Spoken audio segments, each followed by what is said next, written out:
നമസ്കാരം, എൻ്റെ ചാനലിലേക്ക് എല്ലാവർക്കും സ്വാഗതം. ഇന്ന് നമ്മൾ ബിഗ് ബോസിൻ്റെ ഒരു പുതിയ റിവ്യൂ പറയണം. ഇന്നലത്തെ എപ്പിസോഡിൻ്റെയും ഇന്നത്തെ എപ്പിസോഡിൻ്റെയും വേണമെങ്കിൽ പറയാം. ലാലേട്ടൻ വന്ന് എന്തൊക്കെ ഉണ്ടാവും, കാര്യങ്ങൾ എന്തൊക്കെയാണെന്ന് വെച്ചാൽ അത് പറയാം. അപ്പോൾ നമുക്ക് സമയം കളയാൻ എത്രയും പെട്ടെന്ന് നമുക്ക് വീഡിയോയിലേക്ക് കിടക്കാം. ഇന്നത്തെ കാര്യം എന്താണെന്ന് വെച്ചിട്ടുണ്ടെങ്കിൽ, വോട്ടിൻ നില വെച്ച് നോക്കിക്കഴിഞ്ഞാൽ നമ്മുടെ ഏറ്റവും കുറവ് വോട്ടുള്ളത് അഭിഷേക്, നോറ, ഗബ്രി, ഈ 3 പേർക്കാണ്. പക്ഷേ നിങ്ങൾ ആരും സ്വപ്നം കാണേണ്ട, ഗബ്രി പോവില്ല. നിങ്ങളെല്ലാവരും സ്വപ്നം കണ്ടോളൂ, നമ്മുടെ അഭിഷേക് പോവും. ഇനി ചിലപ്പോൾ നോറയും പോയിന്ന് വരാം, ഡബിൾ എവിഷൻ ഉണ്ടായിരിക്കും. അപ്പോൾ അതുകൊണ്ട് നോറയും പോയിന്ന് വരാം. ഒരു കാരണവശാലും ഗബ്രീനെ ബിഗ് ബോസ് വിടില്ല. കാരണം എന്താണ്? കണ്ടന്റ് ഉണ്ടാക്കുന്ന ആളാണ്. ഇവിടെ ഗബ്രി പോയി കഴിഞ്ഞ് കഴിഞ്ഞാൽ പിന്നെ ജാസ്മിൻ ഒറ്റയ്ക്കാവില്ലേ? ജാസ്മിൻ ഒറ്റയ്ക്ക് എന്ത് ചെയ്യാൻ പറ്റും? വൃത്തികേടുകൾ കാണിക്കാൻ പറ്റില്ലല്ലോ. അപ്പോൾ ഇതിൽ നിന്നൊരു കാര്യം നമ്മൾ മനസ്സിലാക്കേണ്ടത് എന്താ വെച്ചിട്ടുണ്ടെങ്കിൽ, ഗബ്രി ടോപ്പ് 5 വരും എന്നുള്ളതാണ്. അല്ലെങ്കിൽ ഇപ്രാവശ്യം പുറത്ത് പോകേണ്ടതാണ്, പോവില്ല.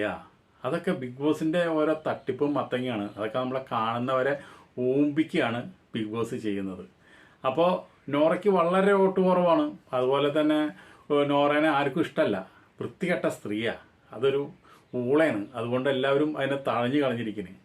അപ്പോൾ പിന്നെ പോരാതിന് അഭിഷേക് അവിടെ കണ്ടന്റൊന്നും കൊടുക്കാത്തൊരു വ്യക്തിന് ഒരു മരവാഴയാണ്. ആ മരവാഴ അവിടെ നിന്നിട്ടൊരു കാര്യമില്ല. ആ മരവാഴയിലും നല്ലത് ഗബ്രി നിൽക്കുക എന്ന് അവർക്കറിയാം. പിന്നെ ബിഗ് ബോസിൻ്റെ ഉള്ളിൽ ഇപ്പോൾ ഒരു പ്രശ്നം വന്നിട്ടുണ്ട്. കാരണം വെച്ചിട്ടുണ്ടെങ്കിൽ, അതിൻ്റെ ബിഗ് ബോസിൻ്റെ ഉള്ളിൽ നടക്കുന്ന ഈ ഗബ്രിയും ജാസ്മിനും തമ്മിൽ നടക്കുന്ന ഒരുപാട് വൾഗറായുള്ള സീനുകളുണ്ട്. 30% മാത്രമാണ് പ്രേക്ഷകർ കണ്ടിട്ടുള്ളൂ. 70% കൂടി അവർ കാണിച്ചു കഴിഞ്ഞാൽ ബിഗ് ബോസ് അപ്പം നിർത്തും. അതേപോലുള്ള കെട്ടിമറിയിൽ അവിടെ നടന്നിട്ടുണ്ട്. അപ്പോൾ ഇനിയിപ്പോൾ ബിഗ് ബോസിൻ്റെ ടീമിൻ്റെ തീരുമാനം എന്താണെന്ന് വെച്ചിട്ടുണ്ടെങ്കിൽ, ജാസ്മിൻ, ഗബ്രി ഉമ്മ വച്ചാലോ കെട്ടിപ്പിടിച്ചാലോ വൃത്തികേട് കാണിച്ചാലോ അതൊന്നും ഇനി പബ്ലിക്കിൻ്റെ ഇടയിൽ കാണിക്കരുത് എന്ന് കർശനമായിട്ടുള്ള ഒരു തീരുമാനം അവരെ മീറ്റിങ്ങിൽ എടുത്തിരിക്കുന്നത്. അപ്പോൾ അതുകൊണ്ട് ഇനി ഗബ്രി കെട്ടിപ്പിടിക്കുന്നതോ ഉമ്മ വയ്ക്കുന്നതോ അവരെ കണ്ടന്റ് പുറത്തേക്ക് വിടുന്നതോ ഒന്നും നമുക്കിനി കാണാൻ പറ്റില്ല. കണ്ടു കഴിഞ്ഞാൽ അത് പ്രശ്നമാണെന്ന്. അതുപോലെ തന്നെ ഇടി നടക്കണ്, കാണിക്കാൻ പറ്റാത്ത സെക്സ് സീൻസുകൾ നടക്കുന്നു, വൾഗറായിട്ടുള്ള പ്രശ്നങ്ങൾ നടക്കണം. ഇതൊക്കെ നടക്കണ കാരണം ആകെ 30% നമ്മൾക്ക് പുറത്ത് വിട്ടപ്പോഴേക്കും നമ്മൾ ഇതുപോലെ റിയാക്ട് ചെയ്ത് തുടങ്ങി. അപ്പോൾ ഈ അവിടെ നടക്കുന്ന ഇവർ രണ്ടുപേരും നടത്തുന്ന 100% പുറത്ത് വിട്ടണമെങ്കിൽ എന്തായിരിക്കും സ്ഥിതി? എന്തൊക്കെ അവിടെ നടക്കണം നിങ്ങളൊന്ന് വെറുതെ ഭാവനയിൽ കണ്ടാൽ മതി. അതിനൊരു ഉദാഹരണം ഞാൻ പറയാം. ഈ റസ്മിൻ എന്ന് പറഞ്ഞുള്ള ഒരു ഊളയുണ്ട് അവിടെ. അവളുടെ വിചാരം അവളൊരു ഹാഫ് ട്രൗസർ ഇട്ട് ഒരു ഇതിട്ട് 2 കൈ 2 പോക്കറ്റിലിട്ട് അങ്ങോട്ട് വന്നു കഴിഞ്ഞാൽ അവൾ വലിയ ആളാണെന്നാണ്. അവൾ പറഞ്ഞു കഴിഞ്ഞാൽ ശരിക്കും ഒരു കാമക്കടുവീനവൾ. അവൾക്ക് നമ്മളിതിൽ കണ്ടാലല്ലേ, ഈ ശ്രീകുനെ കണ്ടപ്പോൾ അവൾ പറയണത് എന്താ പറഞ്ഞത്? എനിക്ക് നിന്നെ കണ്ടിട്ട് വികാരം വരണം, ഞാൻ എന്തെങ്കിലും കയറി പിടിക്കുകയോ ചെയ്യും എന്നാണ് അതിൻ്റെ വാക്കിൻ്റെ അർത്ഥം. അവൾ അവിടുന്ന് ഓടി രക്ഷപ്പെട്ടു. പിന്നെ ആര് വന്നാലും ആര് എന്തുണ്ടെങ്കിലും അവൾക്ക് കെട്ടിപ്പിടിച്ചിട്ടാണ് അവൾ ആശ്വസിപ്പിക്കുക. ഇവള് ടീച്ചറാണെന്നാണ് പറയുന്നത്. ഇവളൊക്കെ ഇവിടുത്തെ ടീച്ചർ, ഇവളൊക്കെ പഠിപ്പിച്ച് കഴിഞ്ഞാൽ സ്കൂളിലെ കുട്ടികളുടെ സ്ഥിതി എന്താണെന്ന് എനിക്കൊരു പിടുത്തമില്ല. അപ്പോൾ അവൾ ടീച്ചറിങ് ജോലി അവിടെ നിൽക്കട്ടെ, ഇവിടെ ഇവള് ടീച്ചർ ജോലി ചെയ്യുന്നു. എന്താണ്? ഇവൾക്ക് ആരെ കണ്ടാലും ഇവൾക്ക് കെട്ടിപ്പിടിക്കണം. കെട്ടിപ്പിടിച്ചിട്ട് ഇങ്ങനെ ആശ്വസിപ്പിക്കും. ഇനിയിപ്പോൾ പെണ്ണുങ്ങളായിട്ട് കെട്ടിപ്പിടിക്കാൻ ഇവൾക്ക് ഭയങ്കര ഇഷ്ടമാണ്. താപ്പ് കിട്ടി കഴിഞ്ഞാൽ ഗബ്രീനെ കെട്ടിപ്പിടിക്കും, മറ്റുള്ളവരെ കെട്ടിപ്പിടിക്കും. പക്ഷേ ഇവൾക്ക് കൂടുതലും പെണ്ണുങ്ങളെ കെട്ടിപ്പിടിക്കാനും വലിയ ഇഷ്ടമാണ്. അവിടെയുള്ള പല പെണ്ണുങ്ങളെ ഇവൾ കെട്ടിപ്പിടിക്കുന്നുണ്ട്. അതുപോലെ തന്നെ കഴിഞ്ഞ എപ്പിസോഡിൽ നമ്മൾ കണ്ടു, ഈ നൂറേനെ കയ്യമ്മ ആ ടാസ്ക് കഴിഞ്ഞോടേക്കും അവൾക്ക് സങ്കടം വന്നു, അവൾക്ക് ഒലിച്ചിറങ്ങി. അപ്പോൾ അവൾക്ക് കണ്ണീര് വന്നു, അവൾ ഓടിപ്പോയി ബാത്റൂമിൽ പോയിരുന്ന് കരയിന്. അപ്പോൾ ഇവള് ഓടിച്ചെന്നു. ഇങ്ങനെ കരയുന്നവരെയും വിഷമിക്കുന്നവരെയൊക്കെ ഇവള് കെട്ടിപ്പിടിച്ചിട്ട് ഇവള് ഒരു രതിസുഖം കണ്ടെത്തുന്ന ഒരാളാണ് ഈ നോറ. നമ്മൾ ഇത്ര ആൾ കണ്ട കാര്യങ്ങൾ പറയുന്നിട്ട്, അല്ലാണ്ട് ഇപ്പോൾ നമ്മളില്ലാണ്ട് പറയില്ല. എന്നിട്ട് ഇവള് ബിഗ് ബോസ് ഹൗസിൽ ബാത്റൂമിൽ 2 ആൾ കയറാൻ പാടില്ല. കയറുമ്പോൾ തന്നെ മൈക്കൊക്കെ പുറത്ത് വെച്ചിട്ട് എല്ലാവരും കയറാറ്. ഇവൾ ഓടി കയറി മൈക്കടക്കം. അങ്ങനെ ഈ റസ്മിനും നോറയുടെ ഒപ്പം കയറി. എന്നിട്ട് അവരതിൻ്റെ ഉള്ളിൽ കിടന്നുള്ള സംസാരമൊക്കെ നമ്മൾ കേട്ടതാണ്. ബിഗ് ബോസ് അതിനൊന്നും കാണിച്ചു കൊടുക്കാൻ പാടില്ല. കാണിച്ചു കൊടുക്കാറില്ല നമ്മളെ. ബിഗ് ബോസിന് അപ്പോൾ വേണമെങ്കിൽ അനൗൺസ് ചെയ്യാമായിരുന്നു. ഇത് ബിഗ് ബോസ് ഹൗസിൽ അനുവദിക്കുന്ന കാര്യങ്ങളല്ല. അതുകൊണ്ട് റസ്മിന് എത്രയും പെട്ടെന്ന് പുറത്തിറങ്ങണമെന്ന് പറയാമായിരുന്നു. പക്ഷേ ബിഗ് ബോസ് ആ നേരത്ത് ബദിരനും മോങ്ങിയായിട്ട് മിണ്ടാണ്ടിരുന്നു. അപ്പോൾ ലാലേട്ടൻ വന്നത് ചോദിക്കുമെന്ന് പ്രതീക്ഷിക്കുന്നു. ഇവർ 2 പേരും കൂടി ബാത്റൂമിൽ കയറിയിട്ട് എന്താ ചെയ്തേ? ഇവർ സംസാരിക്കുകയല്ല നടന്നത്, ഇവർ കെട്ടിപ്പിടിക്കുക, ഉമ്മ വയ്ക്കുക, കളിക്കുക, എന്തെങ്കിലുമൊക്കെ ചെയ്തിട്ടുണ്ടെന്നുള്ളത്. ഇപ്പം നമുക്ക് ഇവരൊക്കെ സ്വഭാവങ്ങൾ പുറത്ത് വെച്ച് കണ്ട സ്വഭാവങ്ങൾ വെച്ച് നോക്കുമ്പോഴൊക്കെ ബാത്റൂമിൽ ഒരു രണ്ട് പെണ്ണുങ്ങൾ കൂടി കയറി, രണ്ട് പെണ്ണുങ്ങളെല്ലെന്ന് വിചാരിച്ച് നമ്മൾ ആരും തെറ്റിദ്ധരിക്കേണ്ടിയിരിക്കില്ലോ എന്ന് വിചാരിച്ചിട്ട് ഇവളുള്ള കളികൾ നടക്കുന്നത്. ഇവള് മനഃപൂർവ്വം കയറിയത് തന്നെയാണ്, മനഃപൂർവ്വം നോറയുടെ അടുത്ത് കയറിയത്. നോറയും ഇപ്പോൾ ഇവരങ്ങളൊക്കെ പുറത്ത് എന്ത് സൈസുകളാണെന്ന് ഇപ്പോൾ മനസ്സിലായില്ലേ. ഇവരങ്ങളൊക്കെ വന്നിട്ട് ഒരു 10-60 ദിവസം ആകുമ്പോഴേക്കും ഇവർക്കൊന്നും ഇവരെ കാമം പിടിച്ചു നിർത്താൻ പറ്റില്ല, ഇവരെ വികാരം പിടിച്ചു നിർത്താൻ പറ്റില്ല. ഇവർക്ക് ഏത് മുരുകുമുള്ളിലും പോയി കയറുന്നുള്ളതിൻ്റെ ഏറ്റവും വലിയ ഉദാഹരണമാണ് ഈ ബാത്റൂമിലേക്ക് ഇവർ രണ്ടുപേരും കയറിയിട്ട് കുറേ കഴിഞ്ഞിട്ട് ഇറങ്ങിയത്. അപ്പോൾ ഇതിനൊക്കെ അപ്പം തന്നെ വിളിച്ച് അപ്പം തന്നെ പണിഷ്മെൻ്റ്. ഒരു ക്യാപ്റ്റൻ അല്ലേ, ക്യാപ്റ്റൻ ഇമാതിരിയൊക്കെ ചെയ്ത് കഴിഞ്ഞ് കഴിഞ്ഞാൽ എല്ലാവരും ഇതുപോലെ ബാത്റൂമിൽ കയറി 2-3 വെച്ച് ബാത്റൂമിൽ കയറി കഴിഞ്ഞ് കഴിഞ്ഞാൽ എത്ര ആട്ടുതൊട്ടിൽ കെട്ടേണ്ടി വരും അവിടെ, അതൊന്നും ഞാൻ ആലോചിക്കുന്നത്. അപ്പോൾ അതൊക്കെ ഈ റസ്മിൻ ചെയ്യുന്ന കാര്യം വളരെ മോശമായുള്ള കാര്യമാണ്. അവളുടെ വിചാരം, ഈ പല്ലിയുടെ വിചാരം എന്താണ്, ഈ ബിൽഡിംഗ് ഇരിക്കുന്ന എൻ്റെ തലയിലാണ്. അതേപോലെയാണ് ഇവളുടെ വിചാരം. ഇവളാണ് അവിടുത്തെ രാജാത്തി, ഇവളാണ് എല്ലാ ഗെയിമർ, ഇവളാണ് എല്ലാവർക്കും ഇവളെ ഇഷ്ടമാണ്. ഇവൾക്ക് ഇടയ്ക്കിടയ്ക്ക് ഇവള് ഗബ്രിയും ജാസ്മിൻ കിടക്കണതിൻ്റെ ഇടയിൽ പോയിട്ട് ഇവള് കിടക്കാറുണ്ടല്ലോ. ഇവരെന്താ ഇവൾക്ക് രണ്ടുപേരുടെ ഇടയിൽ കിടക്കാനായിട്ട് എന്താ ഇവള് കുളുവാവയാ ഇവൾക്ക്? അതല്ല, ഇവൾക്ക് അവർ രണ്ടാളും കിടക്കണതിൻ്റെ ഇടയിൽ കിടക്കണം. അവിടെ നിന്ന് എന്തെങ്കിലും കിട്ടി കഴിഞ്ഞാൽ വേറെ എവിടെയെങ്കിലും കൊണ്ടു കൊടുക്കണം, അവിടെ നിന്ന് എന്തെങ്കിലും കിട്ടി കഴിഞ്ഞാൽ ഇവിടെ കൊണ്ടു കൊടുക്കണം. എന്നിട്ട് ആൾക്കാരെ തമ്മിൽ തല്ലിക്കുക, കുശുമ്പ്, അസൂയ, അതുപോലെ തന്നെ ഗബ്രിയുടെ മേലിൽ കെട്ടിപ്പിടിച്ച് കിടക്കുകയും ചെയ്യുക, അവരുടെ ഇടയിൽ കിടക്കുകയും ചെയ്യുക. അത് ഇവൾക്ക് ഒരു ആനന്ദം, സുഖം. എൻ്റെ പൊന്നെ, ഇവളൊക്കെ കുട്ടികളെ പഠിപ്പിച്ച ആ കുട്ടികളുടെ സ്ഥിതി എന്താവുമെന്ന് എനിക്ക് യാതൊരു പിടുത്തമില്ല. അതുപോലെ തന്നെ ഇന്നലെ സായിനെ ഇന്നലത്തെ എപ്പിസോഡിൽ കാണിച്ചു. ഞങ്ങൾ തണ്ടലുവേനയാണ് പോവുകയാണ്. ഞാൻ വളരെയധികം സന്തോഷിച്ചു. എന്തിനാണ് ഈ മരവാഴനെ അവിടെ നിർത്തി ഒരാളുടെ ചാൻസ് കളയുന്നത്? ഈ സാധനം പോയി കഴിഞ്ഞാൽ ഒന്നുമില്ലെങ്കിൽ സിബിനി ആരെങ്കിലൊക്കെ കയറ്റും എന്നുള്ളൊരു വിചാരം ഉണ്ടായിരുന്നു. പക്ഷെ അത് അസാനത്തായി. വീണ്ടും ആ മരവാഴ വന്നു. കളവോ തള്ളുവേനയും തേങ്ങര മൂടും, അത് വേറൊരു ഡാൻസ്, അത് വേറൊരു കളി. ഒന്നും കളിക്കാനറിയില്ല. ഇനിയിപ്പോൾ തള്ളുവേനയാന്ന് പറഞ്ഞിട്ട് വല്ല വോട്ട് കിട്ടിക്കലോ വെച്ചിട്ടാണ് അയാൾ പോയെന്ന് തോന്നുന്നുണ്ട്. ആ മരവാഴനെ വീണ്ടും കൊണ്ടുവന്നു. ഇവരെ പോയവരൊക്കെ നാട് വിട്ടു പോയി എത്രയുണ്ട് നല്ലതെന്നറിയാം. ഇവരൊക്കെ ഒന്ന് കണ്ടന്റ് ക്രിയേറ്റർ അല്ല, ഇവരൊക്കെ ആൾക്കാർ ഊമ്പിക്കാനും അവർക്ക് കാശുണ്ടാക്കാനും വേണ്ടി എടുക്കുന്ന മരവാഴകളാണ്. ഇവരൊക്കെ പുറത്ത് വലിയ നാവിട്ടടിച്ച് എന്തൊക്കെയോ ചെയ്യുന്നുണ്ട്. പക്ഷെ അകത്ത് വരുമ്പോൾ ഇവരൊക്കെ മോങ്ങിയ. അത് പോട്ടെ. അപ്പോൾ ഇനി ജാസ്മിൻ ഗബ്രിയുടെ സെക്സ് സീൻസുകൾ നമുക്ക് കാണാൻ ഉണ്ടാവില്ല. അപ്പോൾ അതുകൊണ്ട് നമുക്ക് സമാധാനമായിട്ട് നമുക്ക് കുട്ടികൾക്ക് ബിഗ് ബോസ് കാണാം എന്ന് പ്രതീക്ഷിക്കുന്നു. പിന്നെ ഇന്നലെ ശരണ്യ ഇടയ്ക്കിടയ്ക്ക് ഇടുന്ന ഓരോ ഡ്രസ്സുകളുണ്ട്. എൻ്റെ പൊന്നെ, ഷക്കീല പോലും നാണിച്ചു പോവും. അത്തരം ഡ്രസ്സുകൾ ഇട്ടിട്ടാണ് അവളെ നടത്തം. അവിടെയുള്ള ആണുങ്ങളെയും പുറത്തുള്ളവരും കാണാൻ വേണ്ടിയിട്ട് അതിന് ബിഗ് ബോസ് സ്പെഷ്യലായിട്ട് ഇവൾക്ക് ഒരു ബനിയൻ ഡ്രസ്സ് കൊടുത്തതാണോ? മുമ്പിലത്തെ സാധനം എല്ലാം തുറന്ന് കാണിക്കുന്ന പോലത്തെ ഒരു ഡ്രസ്സ് ഇട്ടിട്ട് അവൾ കൂത്തിയും കുണിക്ക് നടക്കണ കണ്ടു കഴിഞ്ഞ് കഴിഞ്ഞാൽ ഒരു താറാവിനെ പോലെ കിടന്ന് നടക്കുന്നുണ്ട്. അപ്പോൾ അവിടെയുള്ള ആണുങ്ങളെ ഈ കുറച്ച് ആത്മസമീപനം ഉണ്ടെങ്കിൽ അതും പോട്ടെ. അതുപോലെ തന്നെ എൻ്റെ ശരീരമാണ്, എൻ്റെ ഇതാണ്, എല്ലാവരും കണ്ടിട്ട് എനിക്ക് വോട്ട് കിട്ടട്ടെ, ഞാൻ ഇനിയിട്ട് അവസരം ഇട്ട് വരും, ചട്ടിയിട്ട് വരും, ഈ ബിഗ് ബോസ് സംഭവിച്ചാൽ ഒന്നുകൂടാണ്ട് വരും എന്നുള്ളതിൻ്റെ ഒരു മുന്നറിയിപ്പാണ് ഇന്നലെ അവൾ ഇട്ടുള്ള ആ ഡ്രസ്സ്. അത് നിങ്ങളൊന്ന് കണ്ടോക്ക്. ഞാൻ ഫോട്ടോ അവിടെ വെച്ചിട്ടുണ്ട്. ഇത്രയും തരം താഴ്ന്ന പെണ്ണുങ്ങൾ എന്തിനാ ബിഗ് ബോസിനെ പറയണത്? ബിഗ് ബോസിൻ്റെ ഉള്ളിലത്തെ ആൾക്കാരെ, അവിടുത്തെ ജോലിക്കാർ, അവിടുത്തെ മാനേജരോ അവിടുത്തെ ഷോ ഡയറക്ടറോ അല്ലെങ്കിൽ അസിസ്റ്റൻറ്റ് ഡയറക്ടറോ ഒന്നും പറഞ്ഞിട്ട് കാര്യമില്ല. ഇമാതിരി സാധനങ്ങൾ ഇതിൻ്റെ ഉള്ളിൽ വരുന്നത്. തറവാട്ടി പറഞ്ഞ ഒരെണ്ണത് വരെ ബിഗ് ബോസ് സീസൺ 6 വന്നിട്ടില്ല.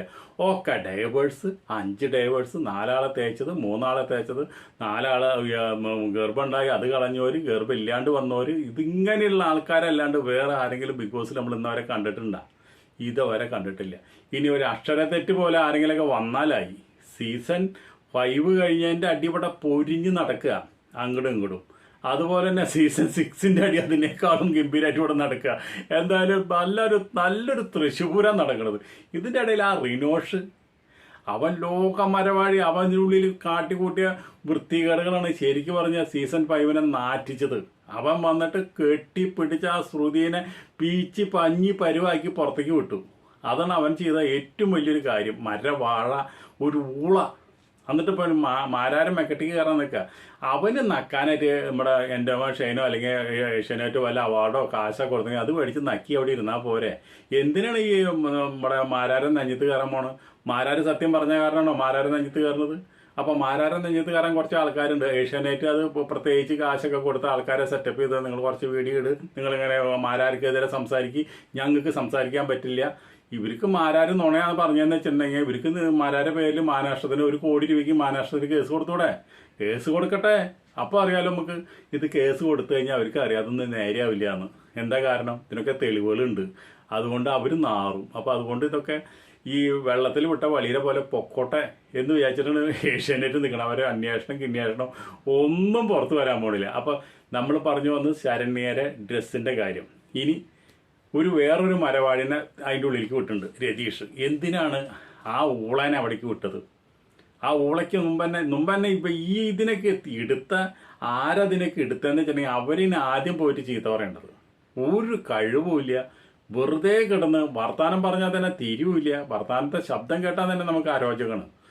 അപ്പോൾ അതുപോലെ ഒരു സാധനത്തിനെ വീണ്ടും അതിൻ്റെ ഉള്ളിൽ തന്നെ കുത്തിത്തിരിഞ്ഞത് ഇന്നവരെ ഉണ്ടാവാത്ത, ബിഗ് ബോസിൻ്റെ ഉള്ളിൽ ഉണ്ടാവാത്ത ഒരു സംഭവമാണ്.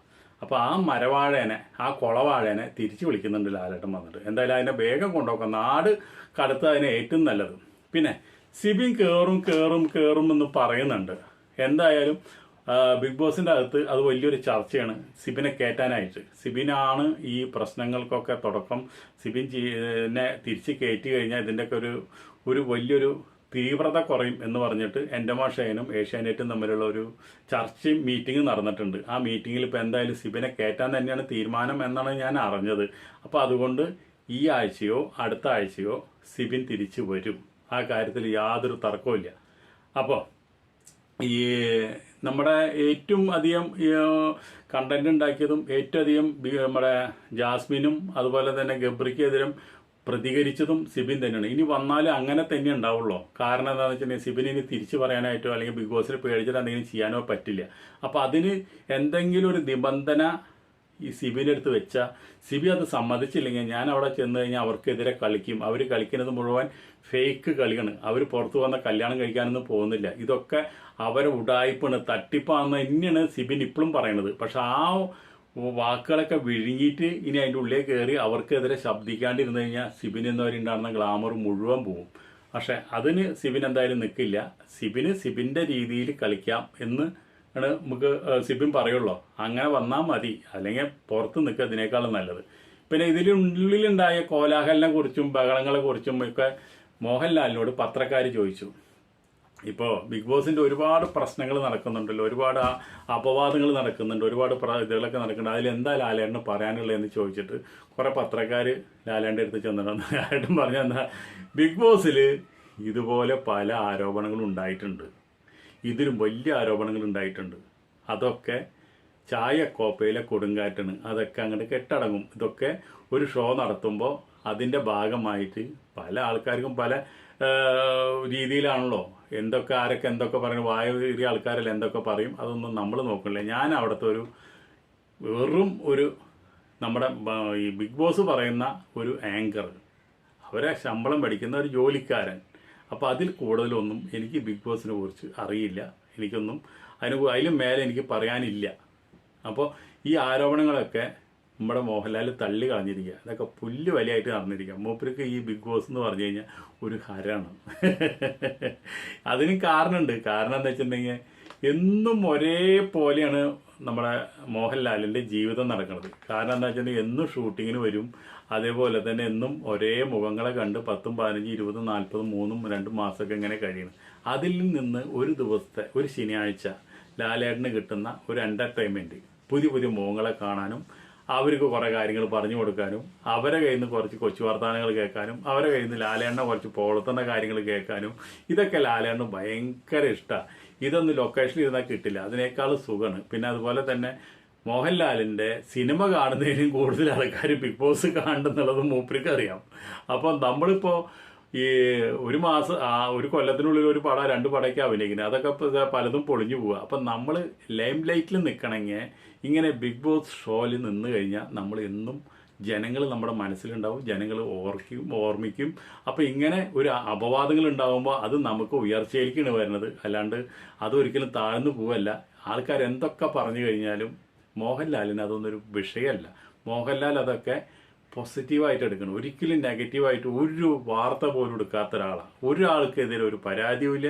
ആരെന്തൊക്കെ പറഞ്ഞു കഴിഞ്ഞാലും അതെല്ലാം ഈ ചെകിട്ടോടെ കേട്ട് ഈ ചെകിട്ടോടെ വീഴുന്ന ഒരു മഹാമനസ്കതൻ്റെ ഉടമീൻ അദ്ദേഹത്തിൻ്റെ പോലെ ക്ഷമയുള്ള ആളെ നമ്മുടെ കേരളത്തിൽ തപ്പി നോക്കിയാൽ കാണില്ല. അതുകൊണ്ട് എന്തൊക്കെ പറഞ്ഞു കഴിഞ്ഞാലും നല്ല നമ്മുടെ കണ്ടാമൃഗത്തിൻ്റെ തൊലിക്കെട്ടിയ.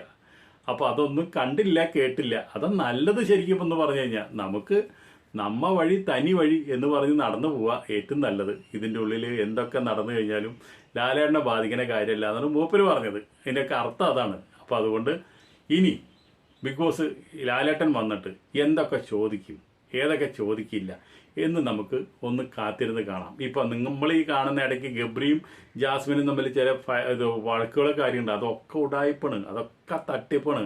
അതൊന്നും നിങ്ങൾ വിശ്വസിക്കരുത്. ഈ ഊളകൾക്ക് ഓട്ടും കൊടുക്കരുത്. ലോക ചെറ്റകളാണ് ഇവളൊക്കെ. ശരിക്കും പറഞ്ഞു കഴിഞ്ഞാൽ ഇവളൊക്കെ ഇവിടെ വന്നിട്ട് ഇത്രയും വൃത്തികേട് കാണിക്കുന്ന വ്യക്തികൾ പുറത്ത് എന്തൊക്കെ കാണിക്കുന്നത് നമുക്ക് ചിന്തിക്കാൻ പോലും പറ്റില്ല. അത്ര സംഗതികളാണ്. എന്താണെന്ന് വെച്ചിട്ടുണ്ടെങ്കിൽ ഈ എഡിറ്റ് ചെയ്യുന്ന ആൾക്കാരെ എഡിറ്റ് ചെയ്ത് തോറ്റു. അത്രയധികം കണ്ടന്റ് ആ ഗബ്രിയും ജാസ്മിനും കൂടി അവിടെ ക്രിയേറ്റ് ചെയ്തിട്ടുണ്ട്. അതൊന്നും നമ്മളെ കാണിച്ചിട്ടില്ല. നമ്മളെ കാണിച്ച പിന്നെ നമ്മളൊക്കെ ഗൂഗിളിൽ പീസ് പടം കാണാൻ ആൾ കുറയും. ഓക്കെ, നമുക്ക് ഈ വീഡിയോ നമുക്ക് ഇവിടെ നിർത്താം. അടുത്ത വീഡിയോ നമുക്ക് വീണ്ടും വരാം. അതുവരെ നിങ്ങൾക്ക് എല്ലാവർക്കും